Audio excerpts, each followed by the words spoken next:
To find scientific proof of reincarnation, I tracked down Paul von Ward, a Harvard scholar doing groundbreaking research in the field. In his book, The Soul Genome, he presents a theory that soul prints of the people we were in past lives are evident in this one.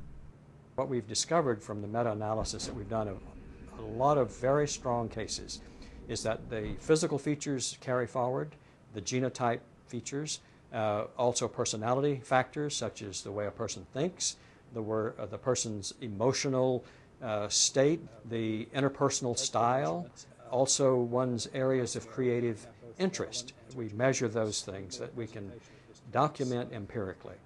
What we found in the first place was there were resemblances between people living today and photographs that we had from their alleged past lives, and they look very close.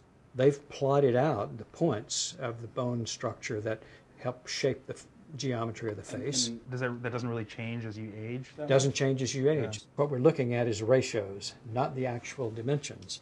And we go in then and take this photograph of Marilyn. We're looking at 6 measurements. One of them is a measurement involving the length of the nose. And then we did the same thing for Sherrie. When I added them up, the averages for the differences between Marilyn and Sherrie, I got 1%. 1% is the difference that a security camera will let a person pass into a secure area because the difference is within their parameters. I mean, that's pretty astounding. And you could say, well, that's just an accident. But we know that it's not just an accident because we've tested at random photographs of just a variety of people. And by chance, you would be 5%, 10%, 15, 20% variance. To be at that level of 1% was phenomenal. So we know that we've got a genotype match there. So then we turn to the personality factors, and we discovered, the personality type, the ego type, that is the emotional profile, the mental profile, that is the way they think. These two women think alike. So when you put that whole package together, it says that this is one of the strongest cases that we've come across. For any scientist to look at the data and then simply dismiss it saying, oh, that's just by chance, it would be absurd. The multitude of patients that I helped over 30 years through past life regression therapy attest to the fact that, reincarnation is for real. I was this close to dying by suicide. He freed me, and if I didn't learn from it, I feel like I wouldn't be here. Every single person dies. We're all going to die. So what happens to us? It's a really important question. Everyone's going to be faced with it.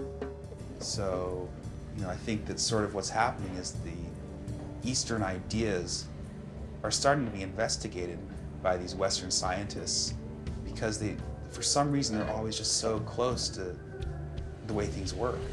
I believe that I'm the reincarnation of this person I'm meant to be. I don't know why, but I've come to an understanding in my life that if I am this person, there's this incredible connection.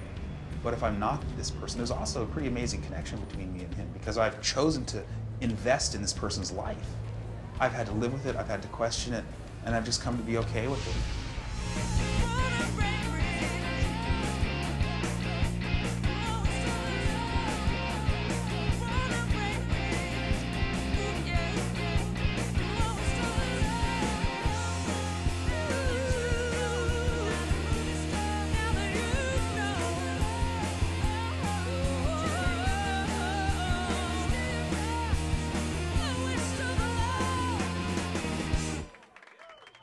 The continuation of life after death is a fascinating belief that has been around for thousands of years.